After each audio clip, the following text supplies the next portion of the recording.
Nah, ini loh. 4 pemain diaspora resmi jadi WNI, 1 striker ganteng buat timnas putra, 3 Sri Kandi buat timnas putri. Tapi pertanyaannya, apakah mereka langsung bisa dipakai di laga-laga penting? Dan bener gak sih Mauro Zijlstra ini bakal jadi mesin gol baru Garuda Nusantara? Simak beritanya. Loh, gak bahaya tah? Di laga lawan Laos ini 3 pemain bisa jadi penyelamat atau malah bikin kecewa. Siapa mereka? Simak beritanya.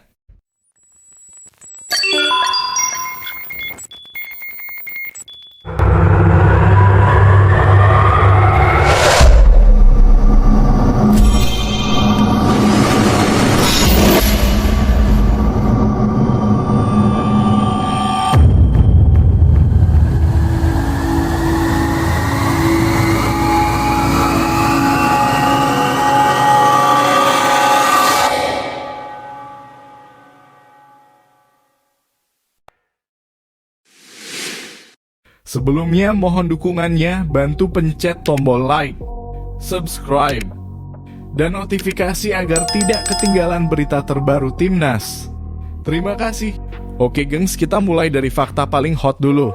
Tanggal 29 Agustus 2025 resmi tercatat jadi momen yang bakal dikenang dalam sejarah sepak bola Indonesia. Kenapa? Karena di hari itu ada 4 pemain diaspora yang sah jadi WNI. Mereka udah melalui proses panjang, mulai dari administrasi, sidang, sampai sumpah setia. Dan setelah resmi jadi WNI, otomatis mereka udah bisa dipanggil buat bela Garuda di lapangan hijau.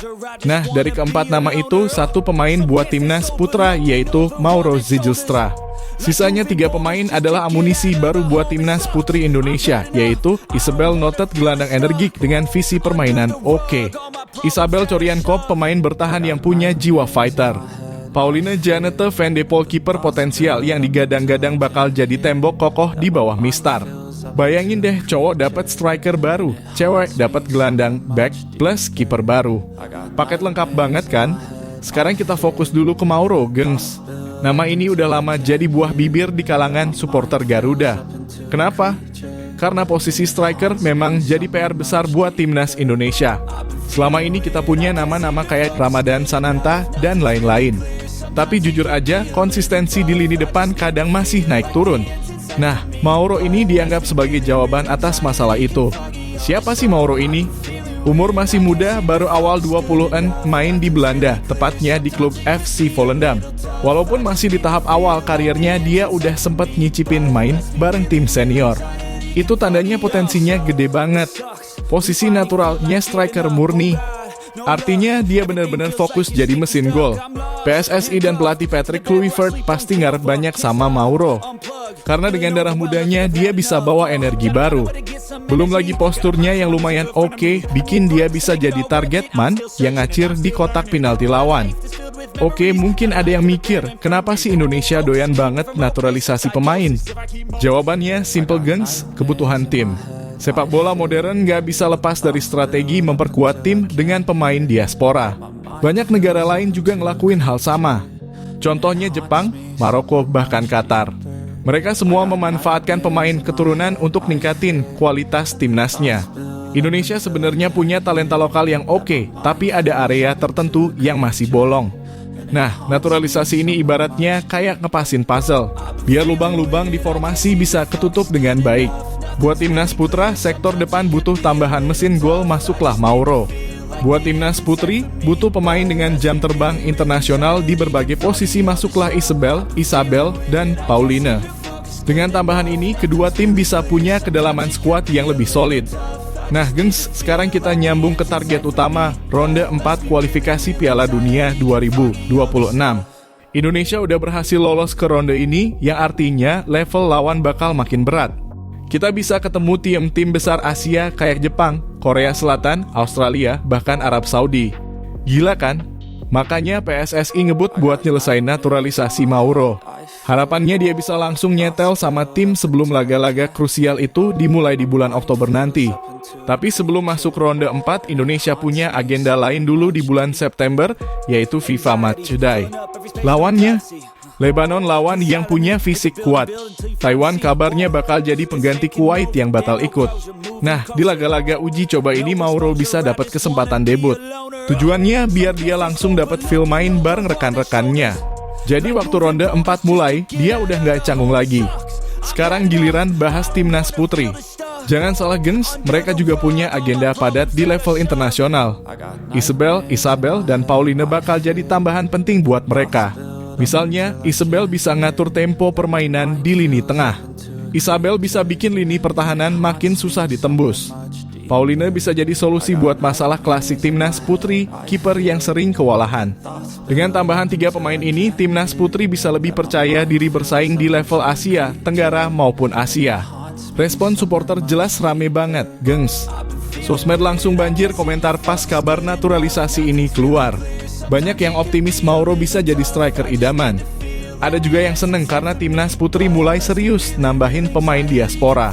Tapi pastinya ada juga suara kritis.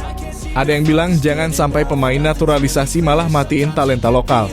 Nah, ini balik lagi ke cara PSSI dan pelatih ngatur strategi. Idealnya naturalisasi bukan buat nutupin semua posisi, tapi buat melengkapi skuad biar makin seimbang. Kalau kita rangkum, gengs, Mauro Zijlstra harapan baru lini depan timnas putra.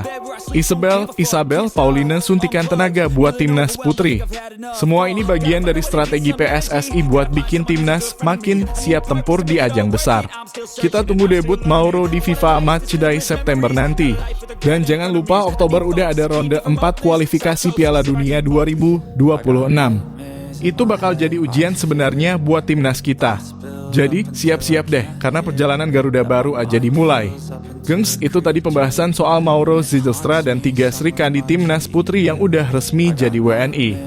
Gimana menurut kalian, Mauro bakal langsung nyetak gol di debutnya atau butuh waktu buat adaptasi? Dan buat timnas putri, apakah tambahan 3 pemain diaspora ini bisa bikin mereka lebih garang di level Asia? Tulis pendapat kalian di kolom komentar ya. Jangan lupa like, share, dan subscribe biar nggak ketinggalan update terbaru soal Garuda Nusantara. Kita ketemu lagi di video selanjutnya. Salam Garuda.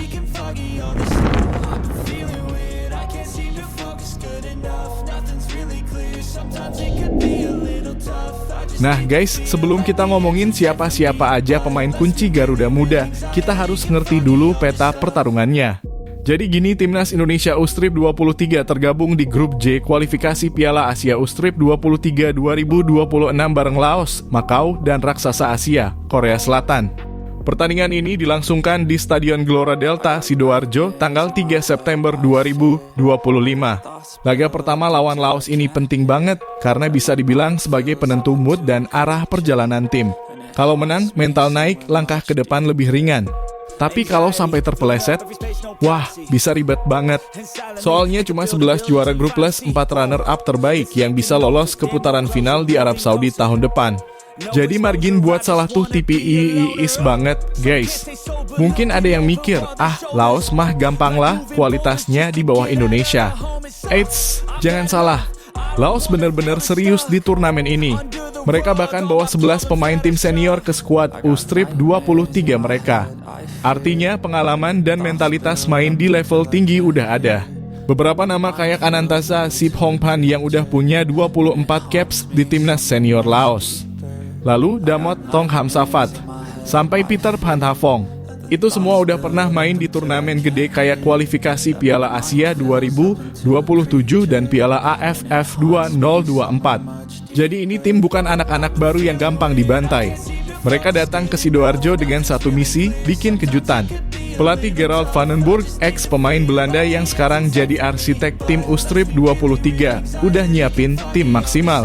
Sebanyak 23 pemain dipanggil, dan mereka udah latihan serius di bawah arahan van den Burg. Bahkan pelatih sendiri bilang kalau laga pertama lawan Laos ini gak bakal gampang.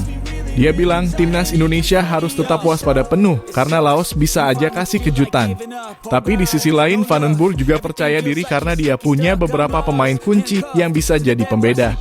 Nah, disinilah muncul 3 nama besar yang siap ngacak-ngacak lawan. Nama pertama yang wajib kita sorot adalah Jens Raven, striker muda yang sekarang main di Bali United. Usianya baru 19 tahun, tapi gila sih, insting golnya udah level tinggi. Ingat gak waktu ASEAN Cup U-Strip 23 2025 kemarin? Jens Raven keluar jadi top skor turnamen. Dia bikin pertahanan lawan jungkir balik dengan ketajaman finishingnya. Anak muda yang dulunya main di FC Dordrecht Belanda ini punya gaya main yang simple tapi mematikan, positioning oke, first touch rapi, dan tenang banget di depan gawang. Lawan Laos nanti, Jens diprediksi bakal jadi target man utama. Dengan ketajaman kayak gini, bisa banget bikin back Laos pusing 7 keliling. Nama kedua gak kalah sanggar, yaitu Rafael Struijk. Pemain yang sehari-hari main di Dewa United ini udah sering banget main buat timnas senior.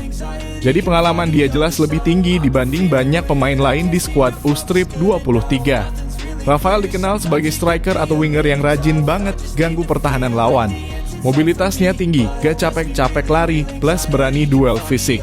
Dengan kombinasi Jens sebagai target man, Rafael bisa jadi pemain yang buka ruang, tarik back lawan, bahkan bikin peluang buat dirinya sendiri.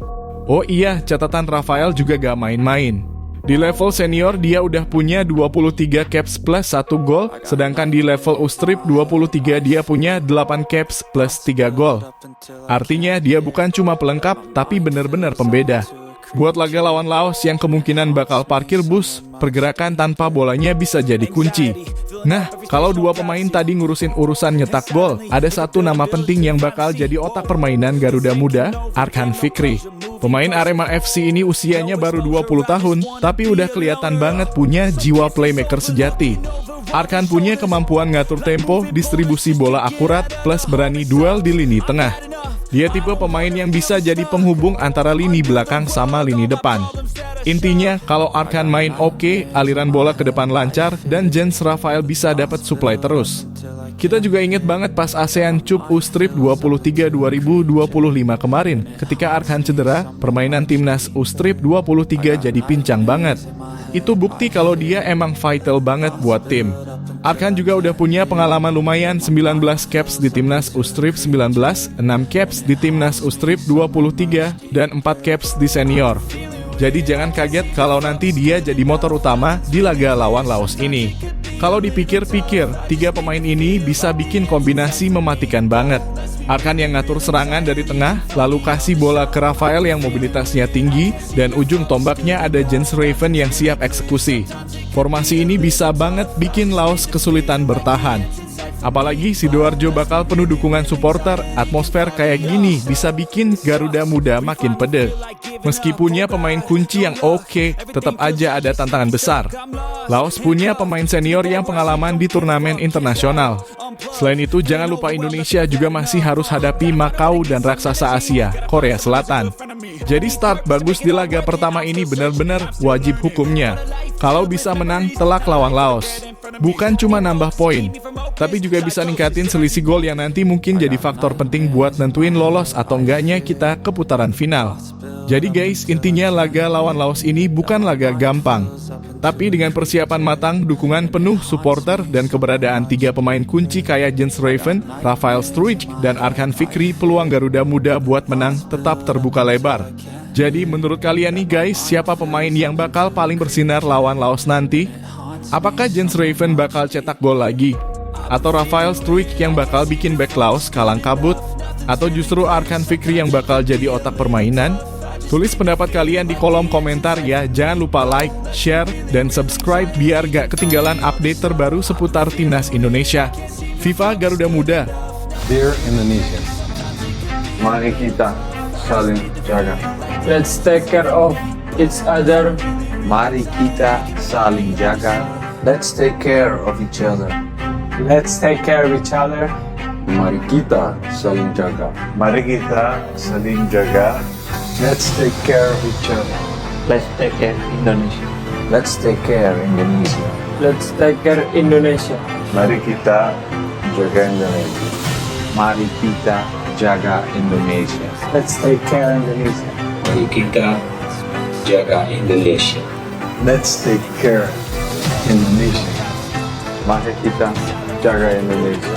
Mari kita jaga Indonesia. Terima kasih.